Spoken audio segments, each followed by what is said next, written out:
So you clicked on this video because you believe yourself to be a piece of shit. Well, I agree. Just kidding, I don't know you, but there's a reason you clicked and my thumbnail doesn't have a butt on it. So here we are, you, someone who doesn't want to suck anymore, and me, some dude who thinks he has answers. So let's stop the suck together. A great teacher and mentor for me. We're all writing a book. What's your book look like? I'm motivated by you. I'm willing to die for it. If you're someone who's been interested in self-development for a long time, you know as well as I of the endless tsunami that is self-development content. I wouldn't be surprised if the main cause of deforestation is to print out pages covered in how you're not good enough, but me, I do it on the internet, so no paper involved except all the money I hope to make off this roast session.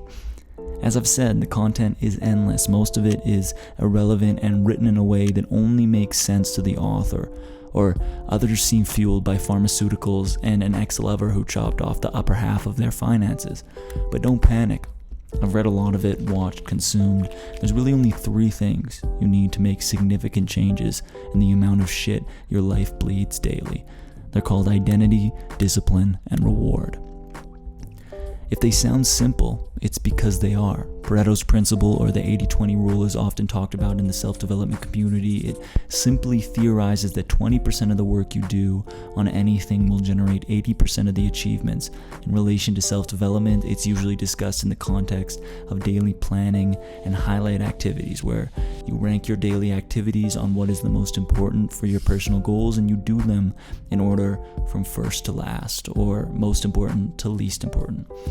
We use a hierarchy of aesthetic male muscle groups and devote more time to the groups that are desired by the fashion community, like abs and arms, and less time to calves and quads. So why would I tell you all this about the 80-20 rule?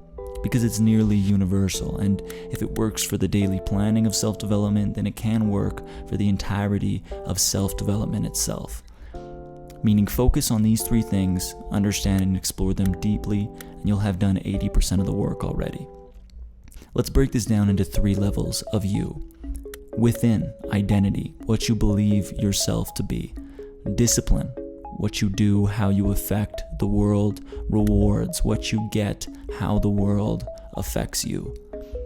In Atomic Habits, James Clear writes in depth about the effect identity has on the ability to change. That is, if we believe ourselves to be something, we act in accordance with who that person is, whether it's true or not. If you tell yourself over and over again that you're fat and lazy, why would you ever make decisions that counteract that belief? If you believe yourself to be weak and undisciplined, how much harder do you think it will be to be strong and disciplined? I mean, look around you, it's nearly impossible. I've known for a long time that the most beneficial decision I could make for my future is beginning to read daily, but for years I never did it because I simply wasn't a reader until I started telling and believing myself to be a reader every day. Let me be clear, this isn't magic. For the first few days you won't feel any more like who you say you believe yourself to be, but we're only hoping to believe it 1% more every day.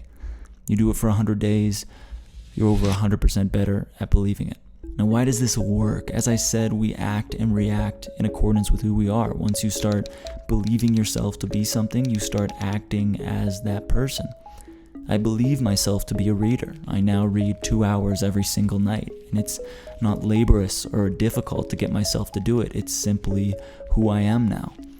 Work on believing yourself to be the person you want to become. Number 2, discipline versus motivation. There's this misconception that you must be motivated 100% of the time to get anything done. Completely untrue. Think of it this way: when you see individuals who have built something incredible or achieved something incredible, it's not the motivation to do it that deserves the praise, but the discipline to not stop. In ultramarathons, you don't need motivation to keep going, you need the discipline to not stop. Motivation is nothing more than a distraction. Think of it as there being only 2 things that exist: thoughts and actions. Motivation does nothing more than get in the way of a thought becoming an action, because motivation is limited.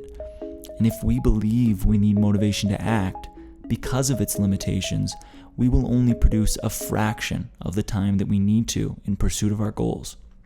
And this is where discipline comes in. Discipline works 100% of the time because there's simply nothing else.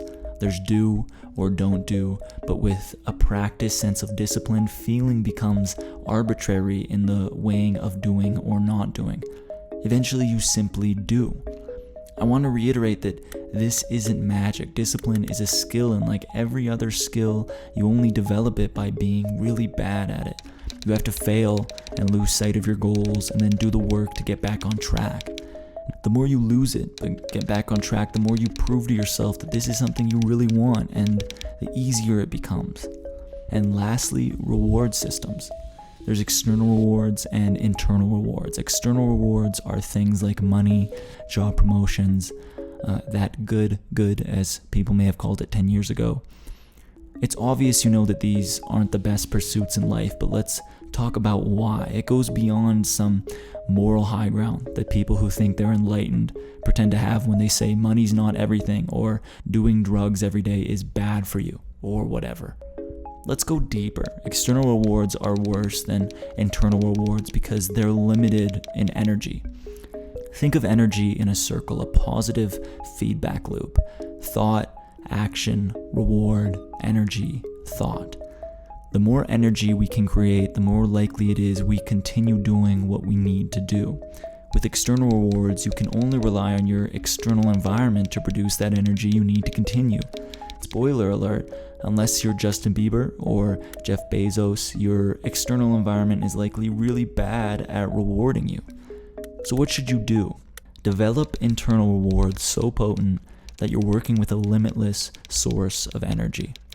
Internal rewards are things like a higher purpose or the simple enjoyment of a job well done.